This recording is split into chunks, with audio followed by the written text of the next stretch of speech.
Guys welcome to study मोटो पे आपका स्वागत है। और डेली करंट अफेयर सेशन की इस वीडियो में आज हम डिस्कस करेंगे 23 सितंबर के current affairs. So let's begin here with the first question. First question is Indian government has extended $250 million loan to which among the following countries. Bharat सरकार ने जो है किस कंट्री को जो है 250 मिलियन डॉलर की जो है लोन जो है प्रोवाइड कराया है। किस कंट्री को? Maldives, Mauritius, Nepal, Bangladesh. The right option here is Maldives.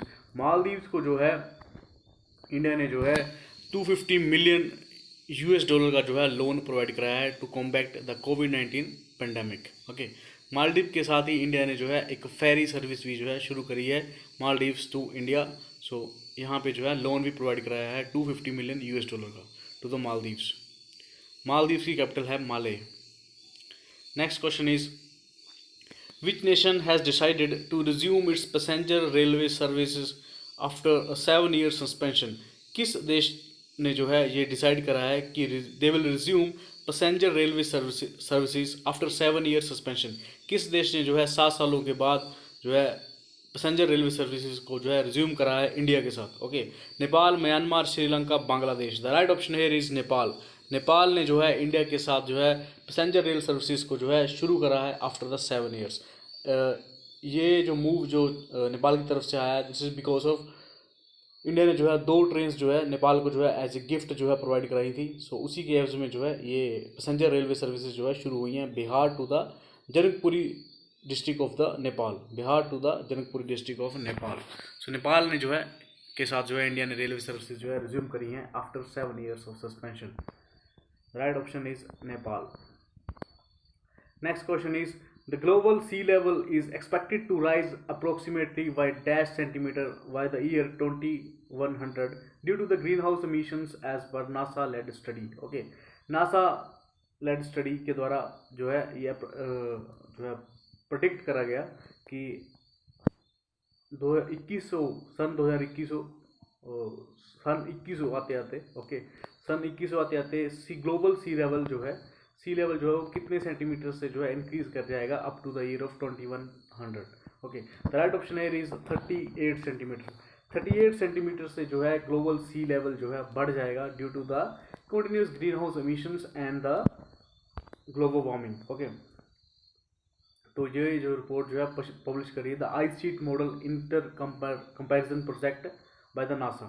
Okay, तो इन्होंने कहा है कि there will be more than 38 centimeters, that is 15-inch rises in the global sea level by the year 2100 due to the melting of Greenland and the Antarctica's ice sheets driven by the continuous greenhouse emission. Okay, the result of the study are prepared through the various collaborative studies of more than 60 ice ocean atmospheric scientists around the world. Okay, तो global sea level जो है 15 inch से जो है बढ़ जाएगा up to the year of 2100. Next question is which is the first state in India to come up with the policies on ethical artificial intelligence, blockchain and cyber security? कौन सा भारत का पहला राज्य बन गया है जिसने जो है 3 पॉलिसीज जो है लागू करी हैं जिनको इन्होंने शॉर्ट फॉर्म दी है ABC policies. A for ethical artificial intelligence, second is blockchain and third is cyber security. तो ये जो राज्य है ये है Tamil Nadu. Confederation of Indian chambers की जो है मीटिंग थी उसमें जो है तमिलनाडु ने जो है ये जो है प्रपोजल दिया है कि they are going to come up with the 3 policies on the ethical artificial intelligence and the blockchain and the cyber security. Okay, Tamil Nadu के जो CM है Edappadi K Palaniswami release the Tamil Nadu cyber security policy 2020, Tamil Nadu blockchain policy 2020 and Tamil Nadu Safe and Ethical Artificial Intelligence Policy, nicknamed as ABC policies. Okay, while participating in the Confederation of Indian Industries Connect 2020 through the video conferencing उसके दौरान इन्होंने जो है ये announcement करी है। Okay, it became the first state in the country to release policies on ethical artificial intelligence, blockchain and the cyber security. So Tamil Nadu is the right answer here. Next question is who has authored the book titled The Voices of Dissent? Okay, तो ये जो book है ये किसने लिखी है जिसका नाम है वॉइसेस ऑफ डिसेंट। ओके, तो इसके ऑथर कौन है? अमिता कानेकर, सुमेधा वर्मा, रोमिला थापड़, सुजेता मासी, एंड सेधा Deshmukh. The right option here is option 3 Romila Thapar. इन्होंने जो है ये बुक लिखी है जिसका नाम है the voices of dissent. Okay, the book is a historical essay that explores dissent, including its articulation and public responses to its forms. With a focus on the recent protest in India against the citizenship law and the National Register of the Citizens. She received the Kluge prize in December 2008 and she also honoured with the Padma Bhushan in 2005 में जो है मिल चुका है। प्रोमिला थापर इन्होंने जो है ये book launch करी है जिसका नाम है the voices of decent.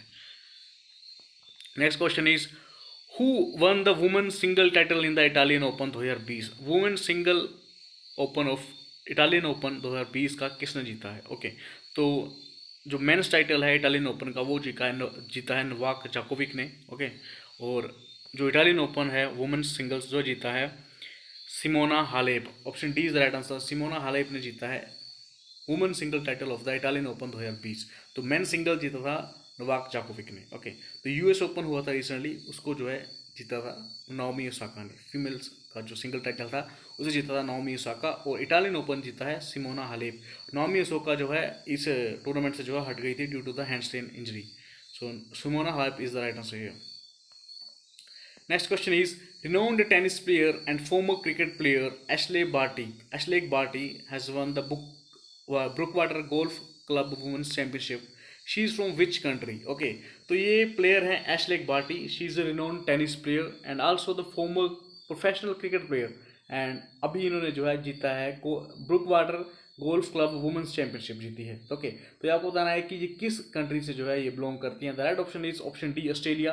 Australia की ये महिला प्लेयर हैं जिसका नाम है Ashleigh Barty, who is the top ranked WTA player in the world and a former professional cricketer player has now added another feat in her sporting list by winning golf club championship. 24-year-old world number 1 Australian has won the Brookwater golf club women's championship. तो ये player है Ashleigh Barty. She is the former professional cricket player and now she is a tennis player and now she is also a golf club championship. Okay, so Ashley Barty काफी famous नाम है, it can be asked in the questions. Next question is World Rhino Day was observed annually on September 22 सितंबर को जो है हर साल world rhino day जो है मनाया जा रहा है सन 2010 से। ओके, तो इस बार की जो थीम थी वो क्या थी? What is the theme of the world rhino day 2020? 5 rhino species forever, save rhinos, rhinos make ecosystem balance, 5 rhinos. The right option here is option 1, 5 rhino species forever. ये थी इस साल वर्ल्ड राइनो डे की theme, 5 rhino species forever. World wide 5 species जो हैं rhinos की जो पाई जाती हैं, 3 जो है इंडिया के अंदर पाई जाती हैं, और 5 जो स्पीसीज है राइनोस की इनको जो है इंडेंजर्ड कैटेगरी में जो है क्रिटिकली इंडेंजर्ड कैटेगरी में जो है IUCN के द्वारा जो है डाला जा चुका है। ओके, तो इस साल की थीम थी 5 rhino species forever. Okay, the union minister Prakash Javadekar इन्होंने जो है ये कहा कि India is going to is the home of the largest number of greater one horned dinosaurs in the world with the population of around 3000 animals in Assam, West Bengal and UP. So हमारी जो environment ministry है वो launch करने जा रही है national conservation strategy for Indian one horned rhinoceros. उनको conserve करने के लिए जो है नेशनल कंजर्वेशन पॉलिसी जो है लाई जाएगी बाय द इन्वायरमेंटल मिनिस्ट्री, जिसके मिनिस्टर हैं Prakash Javadekar. Next question is Tehri lake is located in which state? Tehri lake जो है किस राज्य के अंदर जो है स्थित है, ये आपको बताना है। Himachal Pradesh, Uttarakhand, Sikkim, Arunachal Pradesh, Punjab. The right option here is Uttarakhand. Uttarakhand के अंदर है टिहरी लेक। ओके, तो टिहरी डैम जो है ये बना है भागीरथी रिवर के ऊपर। It is one of the highest dam in the India and Bhagirathi river के ऊपर जो डैम है टिहरी डैम, और उसी के पीछे जो है डैम के पीछे जो लेक वाटर जो है इकट्ठा होता है वो लेक है जिसका नाम है टिहरी लेक। ओके, तो ये है उत्तराखंड के अंदर। Option B is the right answer है। Actually it's in the news because ITBP Indo Tibetan border police collaborated with Uttarakhand tourism development board. इन्होंने जो है MOU साइन करा है to promote adventure sports activities at Tehri lake in the Uttarakhand. Okay, Tehri lake के अंदर जो है एडवेंचर टूरिज्म को बढ़ावा देने के लिए जो है ITBP और उत्तराखंड टूरिस्ट डेवलपमेंट बोर्ड ने जो है MOU साइन करा है to boost the tourism in the Tehri lake. Okay, so Tehri lake is in the Uttarakhand. So that's all for today. Thank you for watching. Like, share and subscribe for the more updated videos.